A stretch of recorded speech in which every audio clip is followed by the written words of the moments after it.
دیکھنا یہ ہے کہ ہم نے اللہ کو صبر میں اپنے ساتھ مددگار بنایا ہے یا نہیں۔ اگر ہاں تو ہر منزل آسان ہو جائے گی، اگر نہیں تو شیطان ہمارے ساتھ موجود ہے۔ اللہ اپنے نیک بندوں کو آزماتا ہے۔ صبر کرو، صبر سے تصوف کے راستے کھلتے ہیں، اور نہ ہی صبر سے بہتر تمہیں کوئی معلم مل سکتا ہے۔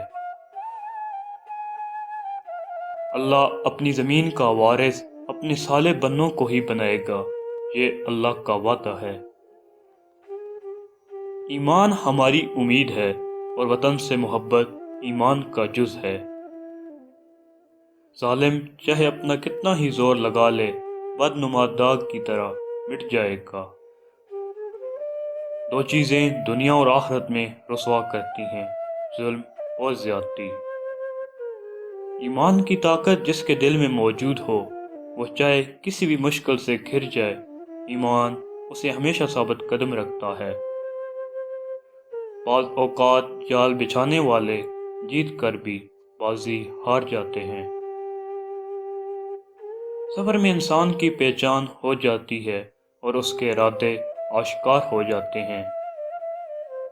انسان کو کسی انسان کے سامنے ہاتھ نہیں پھیلانے چاہیے۔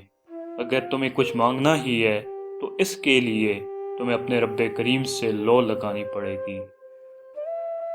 کبھی نا امید مت ہونا، اللہ اپنے بندوں کو مصیبتوں سے آزماتا ہے، اور ہر مشکل کے ساتھ اس کا حل بھی ہوتا ہے۔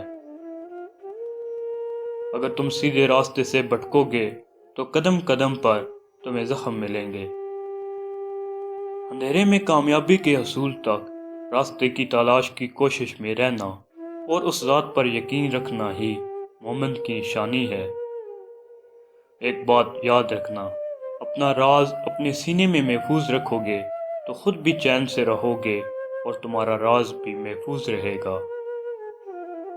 ہو سکتا ہے دنیا میں منافق بازی لے جائیں، مگر آخرت سچے لوگوں کی کامیابی کا دن ہے۔ جو دوسروں کی دل سے خدمت کرتے ہیں ان کو غیب سے مدد ملتی ہے۔ اگر تم موسیٰ بنو گے تو اللہ ضرور کسی خضر کو تمہاری راہ میں بھیجے گا۔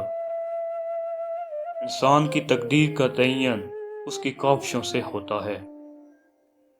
اس جگہ مت جاؤ جہاں لوگ تمہیں برداشت کرتے ہوں، وہاں جاؤ جہاں لوگ تمہارا انتظار کرتے ہوں۔ سہنے والوں کو اگر صبر آ جائے تو کہنے والوں کی اوقات تو کوڑی کی رہ جاتی ہے۔